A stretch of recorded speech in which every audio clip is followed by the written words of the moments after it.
Gênesis capítulo 41. Passados 2 anos completos, Faraó teve um sonho. Parecia-lhe achar-se ele de pé junto ao Nilo. Do rio subiam 7 vacas formosas à vista e gordas, e pastavam no carriçal. Após elas, subiam do rio outras 7 vacas, feias à vista e magras, e pararam junto às primeiras na margem do rio.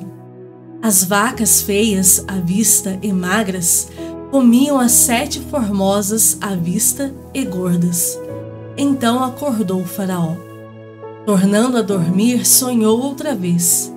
De uma só haste saíam 7 espigas cheias e boas, e após elas nasciam 7 espigas mirradas, crestadas do vento oriental.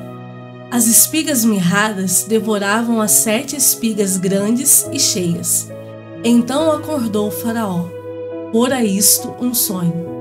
De manhã, achando-se ele de espírito perturbado, mandou chamar todos os magos do Egito e todos os seus sábios e lhes contou os sonhos. Mas ninguém havia que lhos interpretasse.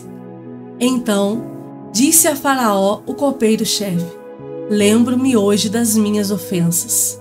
Estando Faraó muito indignado contra os seus servos e pondo-me sob prisão na casa do comandante da guarda, a mim e ao padeiro-chefe tivemos um sonho na mesma noite. Eu e ele sonhamos, e cada sonho com a sua própria significação. Achava-se conosco um jovem hebreu, servo do comandante da guarda. Contamos-lhe os nossos sonhos, e ele nos interpretou, a cada um segundo o seu sonho. E como nos interpretou, assim mesmo cedeu. Eu fui restituído ao meu cargo, o outro foi enforcado. Então Faraó mandou chamar a José, e o fizeram sair à pressa da masmorra. Ele se barbeou, mudou de roupa e foi apresentar-se a Faraó. Este lhe disse: Tive um sonho, e não há quem o interprete. Ouvi dizer, porém, a teu respeito que, quando ouves um sonho, podes interpretá-lo. Respondeu-lhe José: Não está isso em mim, mas Deus dará resposta favorável a Faraó. Então contou Faraó a José: No meu sonho estava eu de pé na margem do Nilo, e eis que subiam dele 7 vacas gordas e formosas à vista, e pastavam no carriçal. Após estas subiam outras vacas fracas, muito feias à vista e magras. Nunca vi outras assim disformes em toda a terra do Egito. E as vacas magras e ruins comiam as primeiras 7 gordas, e, depois de as terem engolido, não davam aparência de as terem devorado, pois o seu aspecto continuava ruim como no princípio. Então acordei. Depois vi em meu sonho que 7 espigas saíam da mesma haste, cheias e boas. Após elas nasceram 7 espigas secas, mirradas e crestadas do vento oriental. As 7 espigas mirradas devoravam as 7 espigas boas. Contei-o aos magos, mas ninguém houve que mo interpretasse. Então lhe respondeu José: O sonho de Faraó é apenas um. Deus manifestou a Faraó o que há de fazer. As 7 vacas boas serão 7 anos. As 7 espigas boas também 7 anos. O sonho é um só. As 7 vacas magras e feias, que subiam após as primeiras, serão 7 anos, bem como as 7 espigas mirradas e crestadas do vento oriental serão 7 anos de fome. Esta é a palavra, como acabo de dizer a Faraó, que Deus manifestou a Faraó que ele há de fazer. Esta é a palavra, como acabo de dizer a Faraó, que Deus manifestou a Faraó que ele há de fazer. Eis aí vem 7 anos de grande abundância por toda a terra do Egito. Seguir-se-ão 7 anos de fome, e toda aquela abundância será esquecida na terra do Egito. E a fome consumirá a terra, e não será lembrada a abundância na terra, em vista da fome que seguirá, porque será gravíssima. O sonho de Faraó foi dúplice, porque a coisa é estabelecida por Deus, e Deus se apressa a fazê-la. Agora, pois, escolha Faraó um homem ajuizado e sábio, e o ponha sobre a terra do Egito. Faça isso, Faraó, e ponha administradores sobre a terra, e tome a 5ª parte dos frutos da terra do Egito nos 7 anos de fartura. Ajuntem os administradores toda a colheita dos bons anos que virão. Recolham cereal debaixo do poder de Faraó para mantimento nas cidades, e o guardem. Assim, o mantimento será para abastecer a terra nos 7 anos da fome que haverá no Egito, para que a terra não pereça de fome. O conselho foi agradável a Faraó e a todos os seus oficiais. Disse Faraó aos seus oficiais: acharíamos, porventura, homem como este, em quem há o Espírito de Deus? Depois, disse Faraó a José: visto que Deus te fez saber tudo isto, ninguém há tão ajuizado e sábio como tu. Administrarás a minha casa, e a tua palavra obedecerá todo o meu povo. Somente no trono eu serei maior do que tu. Disse mais Faraó a José: vês que te faço autoridade sobre toda a terra do Egito. Então tirou Faraó o seu anel de sinete da mão e o pôs na mão de José. Pelo vestir roupas de linho fino, ele pôs ao pescoço um colar de ouro. E fê-los subir ao 2º carro, e clamavam diante dele: inclinai-vos. Desse modo, o constituiu sobre toda a terra do Egito. Disse ainda Faraó a José: eu sou Faraó, contudo sem a tua ordem ninguém levantará mão ou pé em toda a terra do Egito. E a José chamou Faraó de Zafenate-Paneia, e lhe deu por mulher a Asenate, filha de Potífera, sacerdote de On, e percorreu José toda a terra do Egito.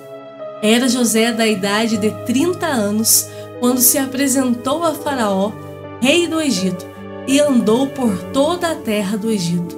Nos 7 anos de fartura, a terra produziu abundantemente, e ajuntou José todo o mantimento que houve na terra do Egito durante os 7 anos, e o guardou nas cidades. O mantimento do campo ao redor de cada cidade foi guardado na mesma cidade.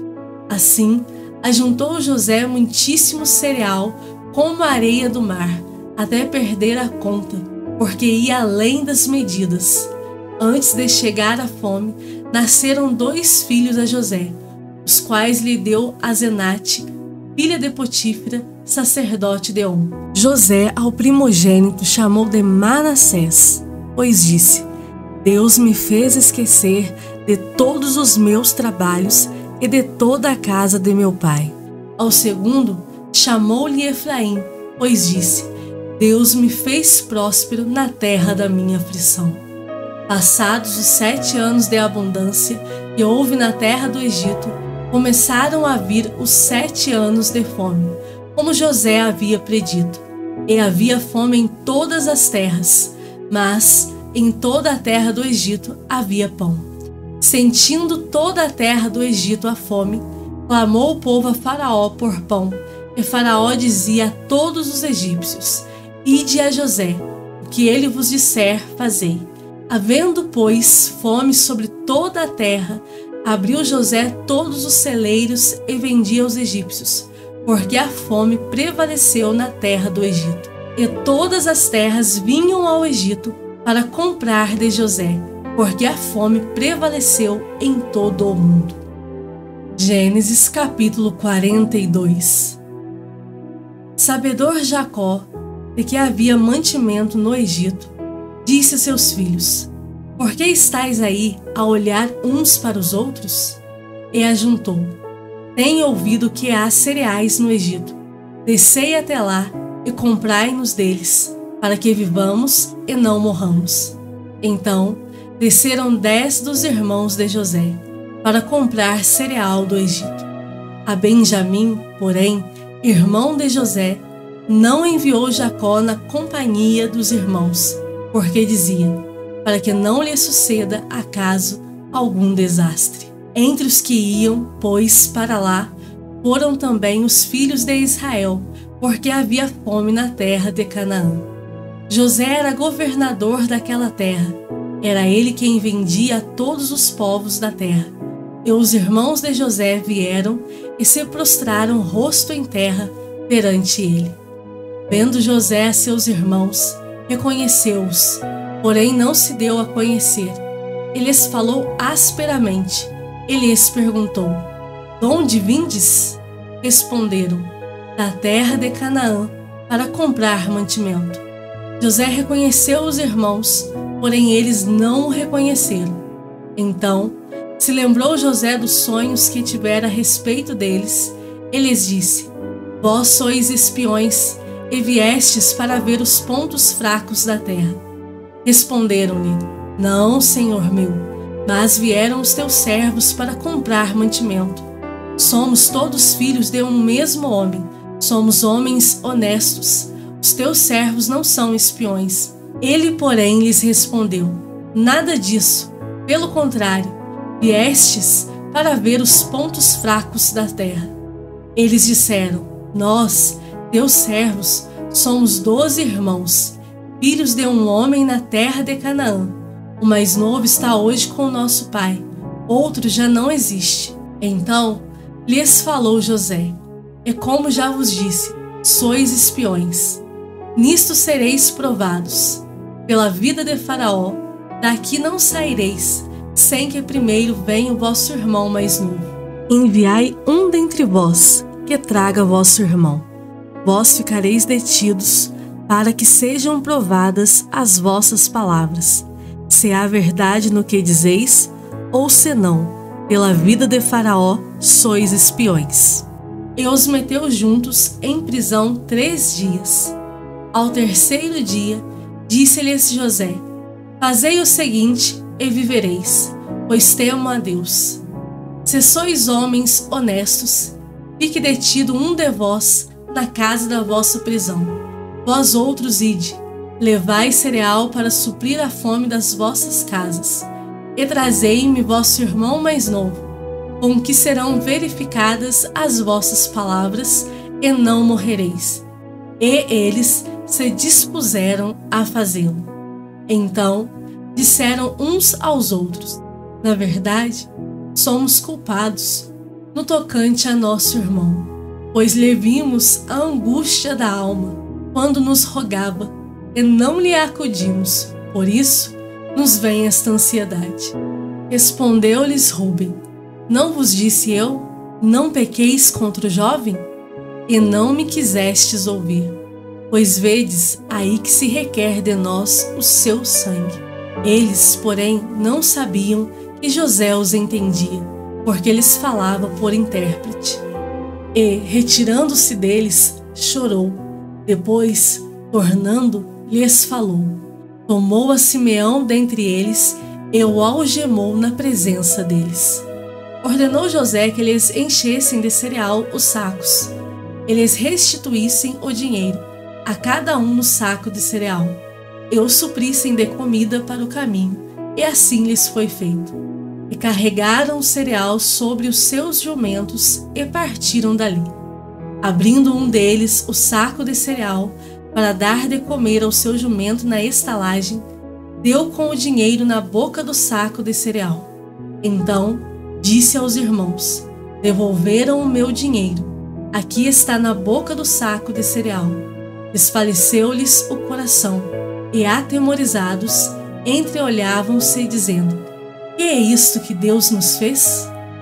E vieram para Jacó, seu pai, na terra de Canaã, e lhe contaram tudo o que lhes acontecera, dizendo: o homem, o Senhor da terra, falou conosco asperamente, e nos tratou como espiões da terra. Dissemos-lhe: somos homens honestos, não somos espiões. Somos 12 irmãos, filhos de um mesmo pai.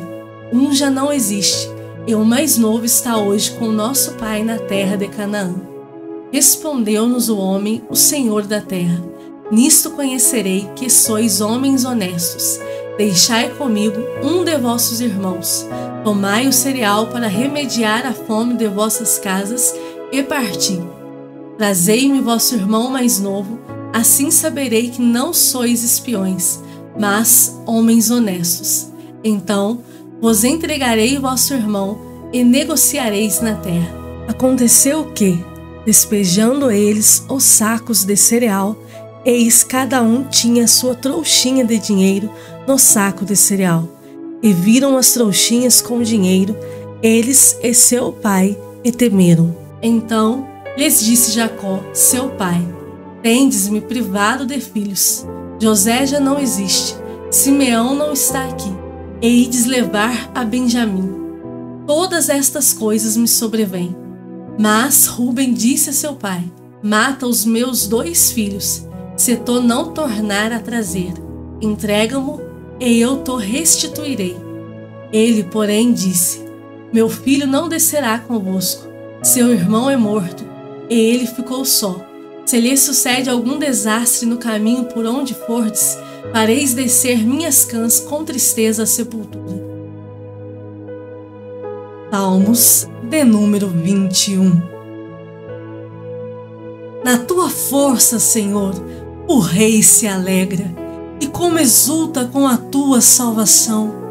Satisfizeste-lhe o desejo do coração, e não lhe negaste as súplicas dos seus lábios, pois o supres das bênçãos de bondade, pões-lhe na cabeça uma coroa de ouro puro.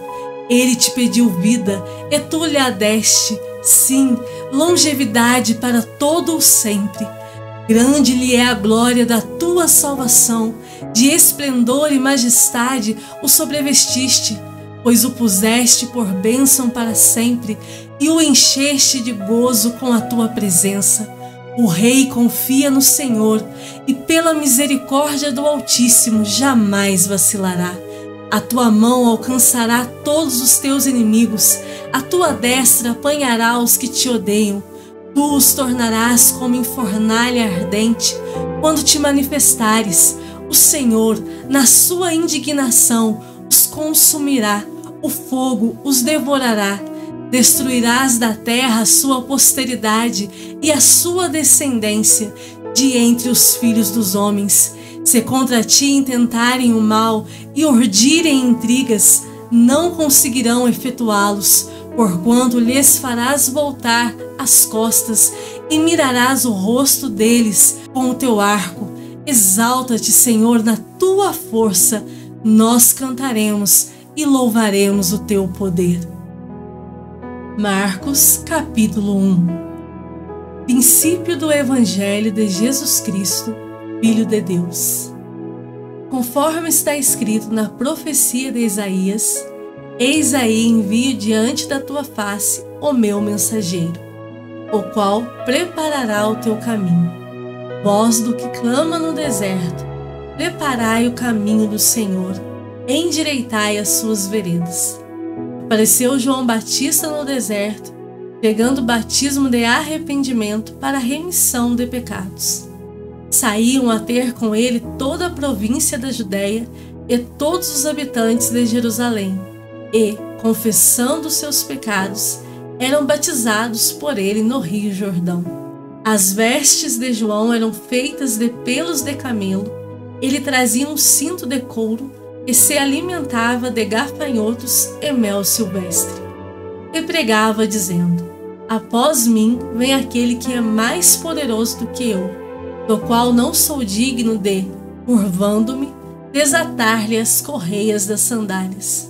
Eu vos tenho batizado com água, ele, porém, vos batizará com o Espírito Santo.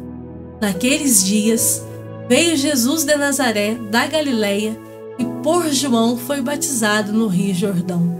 Logo ao sair da água, viu os céus rasgarem-se e o Espírito descendo como pomba sobre ele. Então foi ouvida uma voz dos céus: Tu és o meu Filho amado, em ti me comprazo. E logo o Espírito o impeliu para o deserto, onde permaneceu 40 dias, sendo tentado por Satanás. Estava com as feras, mas os anjos o serviam.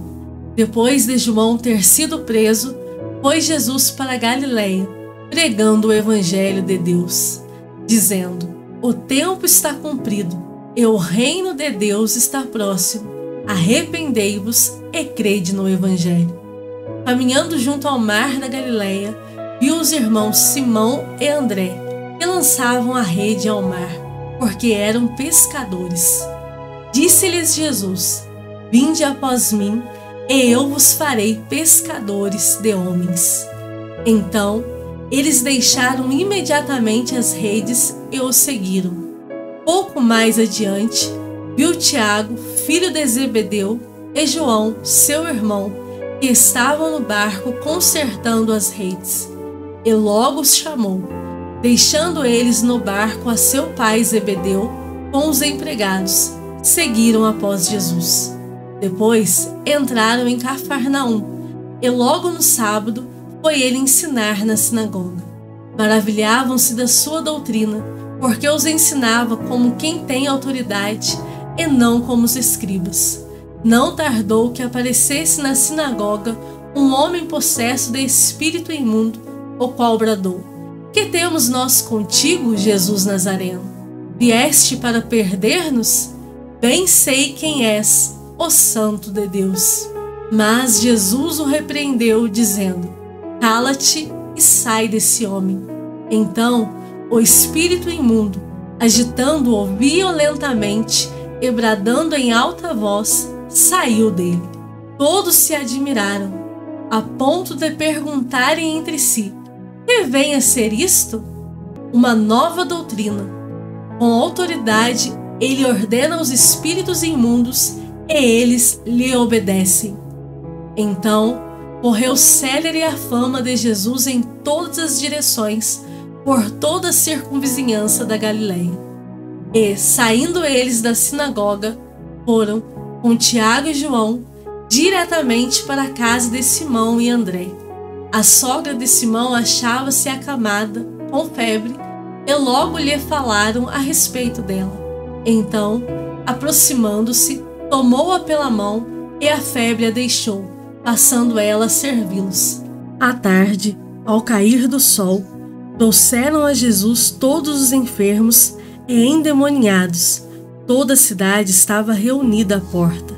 E ele curou muitos doentes de toda sorte de enfermidades, também expeliu muitos demônios, não lhes permitindo que falassem, porque sabiam quem ele era. Tendo-se levantado à alta madrugada, saiu, foi para um lugar deserto e ali orava. Procuravam-no diligentemente Simão e os que com ele estavam. Tendo-o encontrado, lhe disseram: todos te buscam. Jesus, porém, lhes disse: vamos a outros lugares, às povoações vizinhas, a fim de que eu pregue também ali, pois para isso é que eu vim. Então foi por toda a Galiléia, pregando nas sinagogas deles e expelindo os demônios.